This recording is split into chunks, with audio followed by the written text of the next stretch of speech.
Sorry, welcome back to grade 10 economics. In this video, we want to look at a question paper of a past exam paper. And we are going to look at question 1 on that question paper. That is, we are going to start on the multiple choice question. And so this question is got 30 marks and it requires you to spend on average 20 minutes on that question. On our first question, that is on 1.1.1, we can start with the instruction that we are given on 1.1, and it reads the various options and provided as possible answers to the following questions. Choose the correct answer and write only the letter A to D next to the question number. That is 1.1.1 to 1.1.5 in the answer book. E.g., you give an example there of question number 1.1.6, and then you put an E in front of the description of the number.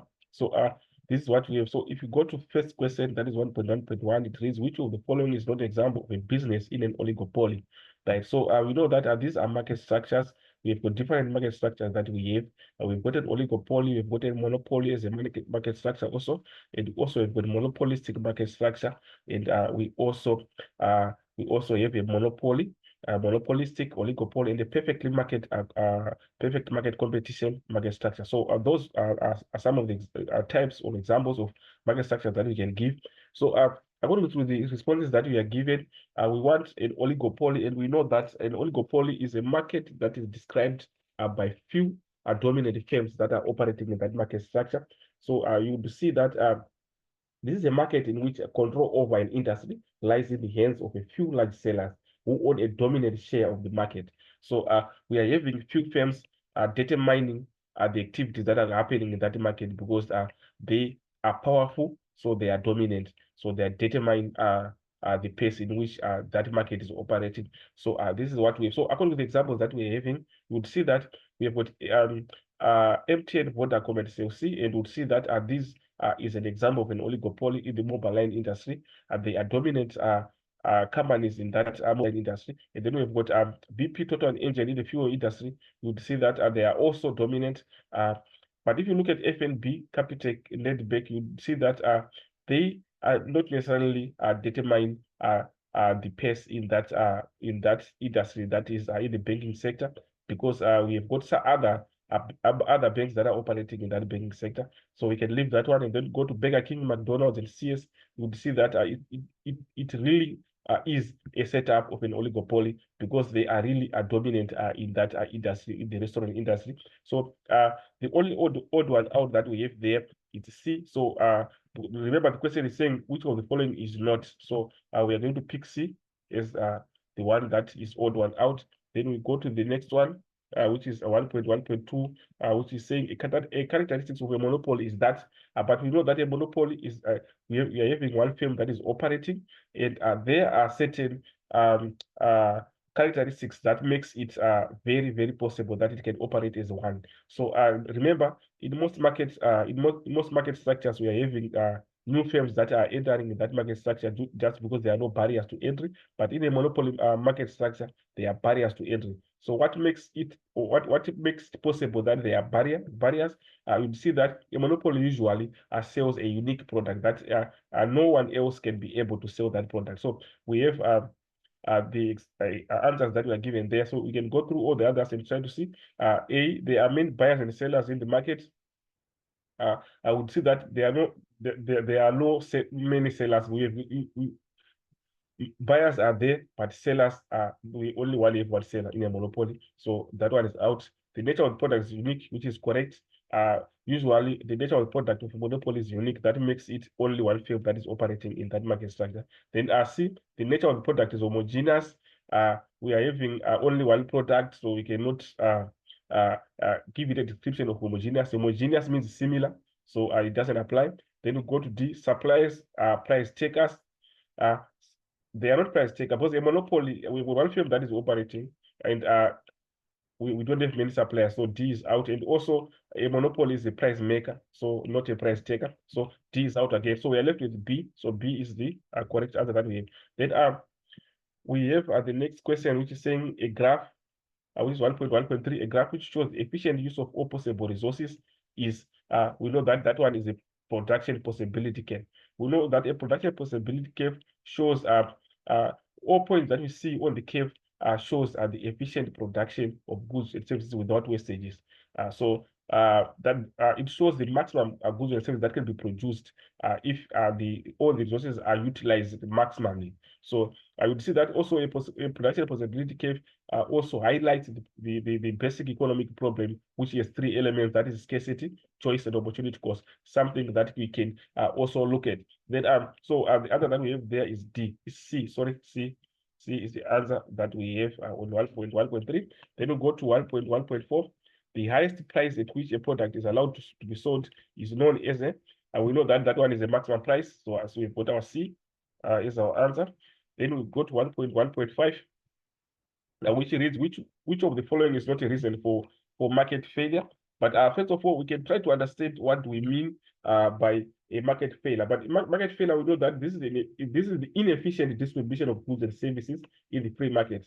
We would see also that we can describe it from the point of view that it's a situation in which the allocation of goods and services by a free market is Pareto efficient, often leading to net loss of economic value. So these are some of the explanations that we can give from the point of view of explaining the clarity on market failure. So the question is saying which of the following is not a reason for market failure. So we have different options that we are given them. Under supply of goods and services can lead to market failure, which is correct. So it's not the answer that we're looking for. We're looking for the one that is not explaining the reasons for market failure. Remember, on the explanation of market failure, we are saying it's something that leads to inefficient distribution of goods and services. So if there's an undersupply of goods and services, it obviously is going to lead to inefficient distribution of goods and services. Then unreasonable prices also, usually high prices can lead to market failures also. Distribution of income and welfare, if it's not equally distributed, it can also lead to market failure. But legislation cannot lead to market failure. So D, we can have D is our answer, which is a reason which will not lead to market failure. So this is what we have, and then we can try to go to the next page and see what we have. So if you go to the next page, you'll see that we are now on 1.2, and it reads, choose a decryption from column B that matches an item in column A, write only the letter A to G next to the question number, that is 1.2.1 to 1.2.6 in the answer book. E.g., you are given 1.2.7 and the other H is put in front there, just like that. So we go to the table. So we are matching words there. So the first term that we have is Adam Smith. And what we are going to do is to check an explanation that is matching Adam Smith. But we know that Adam Smith, from our studies, Adam Smith is a pioneer in the thinking of political economy. And also, I would see that Adam Smith is a key figure. He was a key figure during the Scottish Enlightenment, regarded as the father of modern economics for his work in pioneering ideas such as free trade and gross domestic product. So those are some of the works of Adam Smith. But basically, the key is that he is the father of economics. So that's the explanation that we are given there, father of modern economy, which is D. So for Adam Smith, we are matching Adam Smith with D. Then globalization, we know that globalization is the act of embarking on exchange of goods and services with the outside world. So that's what we mean by globalization. When a country embarks on international trade, the country is embarking in globalization. So this is what we have. So according to the explanation that we have, you would see that the one that is matching is A. Markets are not limited to only certain countries. That is the most appropriate explanation that we can pick, that is matching globalization. So basically, we are saying globalization is when trade, when the country trades with other countries outside its own borders, is embarking on globalization.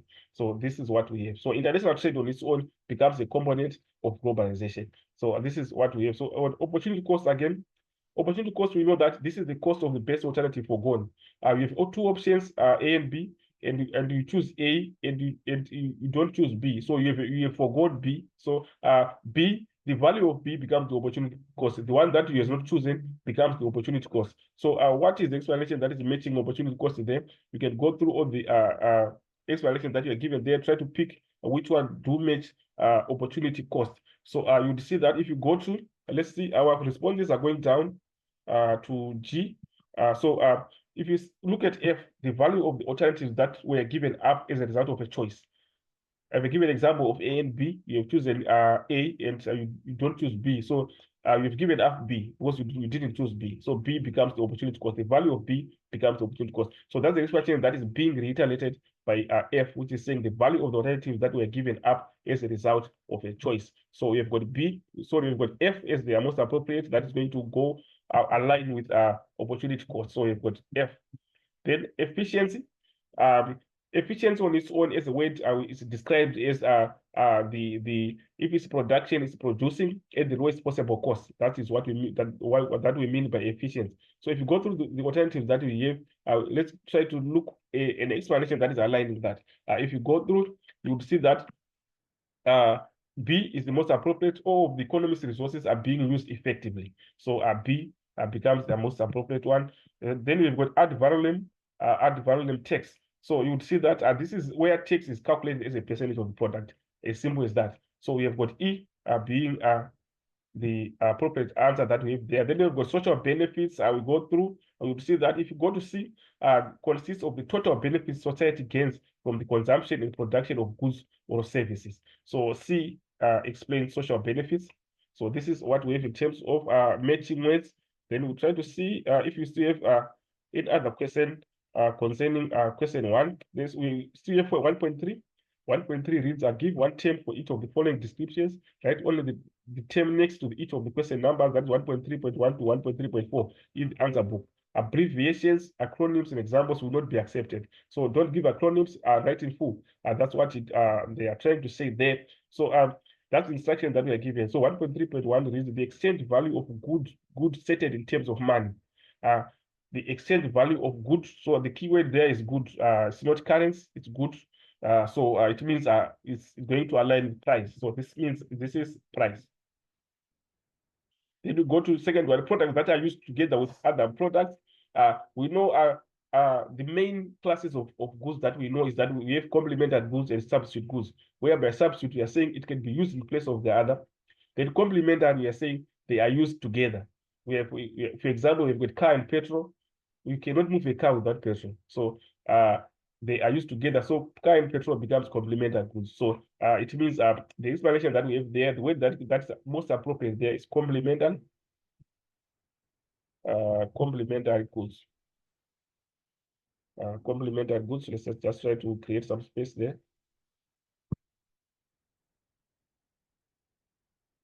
Then we go to the next one, 1.3.3, goods that benefit everyone, that are available to everybody. As simple as that. This is very clear in black and white. These are public goods. Public goods. For example, we've got street lights. They are public goods. So we go to 1.3.4. Payments made by government to promote the production or use of a particular product or service. These are called subsidies. You know that subsidies are part of transfer payments. So this issue of subsidies is it's aligning with the issue of the fiscal policy. If you've gone through the fiscal policy, you would know that when the government embarks on for example, expansionary fiscal policy, when they want to increase the economic activity in the country, they expand production by issuing what we call subsidies, whereby they give firms or companies that are facing high cost of production money so that their cost of production goes down. But the main aim of that is that they want to maybe to reduce the price so that they reduce the burden on the consumer. So subsidies explains it's a word that is matching the explanation that we are given, that payments made by government to promote the production or use of a particular product or service. We call that subsidies. And I'm saying subsidies is part of transfer payments, which are part of the fiscal policy, which is set by the government. So this is what we have. So the word that we put there is subsidies. So this marks the end of our question. So let's stay tuned for more videos to come as we prepare for exams. Those who may subscribe, please subscribe and share. As for this video, I'm out.